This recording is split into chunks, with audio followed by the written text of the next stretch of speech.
আমার পায়ে গুলি লাগছে, আমার পায়ের গুলির বেদনা আমি বুঝি, ছোট ভাইয়ের পায়ের গুলি লাগছে, ওর পায়ের বেদনা ও বোঝে।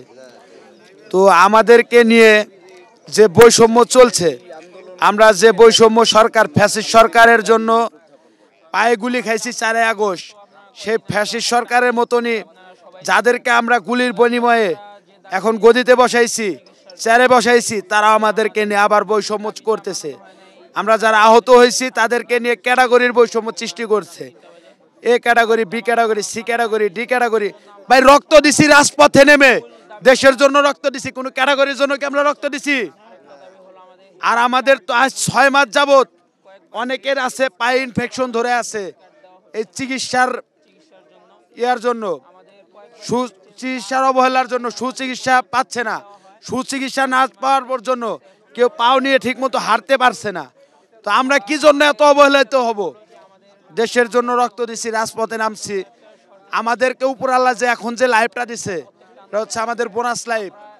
উপর আল্লাহ চাইলে 4 তারিখে আবু সাইদের মতন, আবু সাইদ ভাই যেমন রাজপথে নেমে ঈগল পাখির মতন 2টা হাত মেলে রাখছিল যে গুলি কর, বুকে গুলি কর, সে আবু সাইদ ভাইয়ের মতন হতে পারিনি। রাত্রে আসছি, আমাদের আসলে আশা এটা আমাদের জন্য লজ্জাজনক। আমরা এই দেশের আসলে বীর হিসেবে এখন পর্যন্ত আমরা এখনো স্বীকৃতি দিতে পারতেছি না। আমরা মনে করেন যে রাস্তা আমাদের কেন নামতে হবে? 5 থেকে 6 মাস হয়ে গেছে, আমাদেরকে এখন পর্যন্ত আমাদেরকে একটা স্বাস্থ্য কার্ড দিবে বলছে, সেটা দেয় নাই। আমাদের সুচিকিৎসা নিশ্চিত করে নাই। আমাদেরকে বাইরের ডাক্তারের টিম এসে অনেককে লিস্ট করে নিয়ে গেছে যে আসলে এখানে যাদের চিকিৎসা নাই, এই দেশে ট্রিটমেন্ট হবে না, বাইরে ট্রিটমেন্ট হবে, 2-1 জন করে পাঠাইতেছে, তাদের সবাইকে পাঠাইতেছে না। আর আরেকটা বিষয় হচ্ছে আপনার আমরা প্রায় 22,000-এর মতো আপনার আহত যে একটা লিস্ট হয়েছে, তার মধ্যে 11,000 ভেরিফাই। 11,000-এর মধ্যে আমাদের 6 মাসের মধ্যে মাত্র 2 থেকে 2,500 ভাইদেরকে আমাদের আর্থিক সহযোগিতা নিশ্চিত করেছে। আর 20,000-এর মতো এখন 6 মাস পর্যন্ত যদি তারা আর্থিক সহযোগিতা নিচ্ছে, যদি তাদের কাছে যদি না পৌঁছাইতে পারে, এই ব্যর্থতার পরিচয় কেন আমাদের অন্তর্বর্তীকালীন সরকারের উপদেষ্টারা দিবে? আমাদের তো বলা হয়েছিল যে স্বাস্থ্য কার্ডটা প্রোভাইড করা হবে, ভাই আমাদেরকে এখনো স্বাস্থ্য কার্ড প্রোভাইড করা হয় নাই ভাই। ঠিক আছে, আমাদের একটার পর একটা ডেট ভাই যদি পিছাইতে থাকে ভাই, আপনার ধৈর্য কত কোলায় ভাই? 31 ডিসেম্বর দেওয়ার কথা ছিল, ওটা বাদ। ওর পরে দেখলাম যে 1 তারিখ কি 2 তারিখে হচ্ছে ডক্টর মোহাম্মদ ইউনূস স্যারের ওইখানে উদ্বোধন করা হয়েছে। অ্যাকচুয়ালি শিওর না, মানে ওটা আমরা ছবি দেখছি, হ্যাঁ ঠিক আছে। ওনারা বললো যে 15 তারিখের ভিতরে তোমাদেরকে এটা প্রোভাইড করে দেওয়া হবে।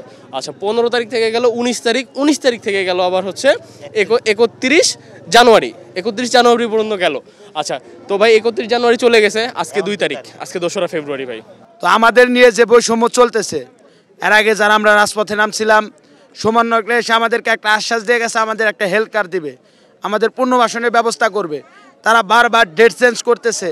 আজ পর্যন্ত আমাদের সুচিকিৎসা ব্যবস্থাটা তারা নিজেরাই ঠিকমতো করতে পারে না। আজকে 6টা মাস ধরে হসপিটালে বেডে শুয়ে আছি।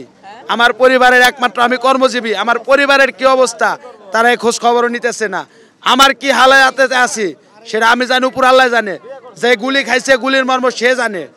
তাই আমি বলতে চাই, আমাদেরকে নিয়ে যে সমস্ত দালাল চক্র এবং যারা এই বৈষম্য বিরোধী ছাত্র আন্দোলনের উপর যারা নির্যাতনভাবে গুলি করছে, তারা এখনো এই বাংলার বুকে বুক ফুলে হাঁটছে। তাদের সুবিচার করুক এবং আমরা যারা আহত আছি তাদের সুচিকিৎসা, পুনর্বাসন এবং সরকারের থেকে একক মর্যাদা, একক সম্মাননা দিক।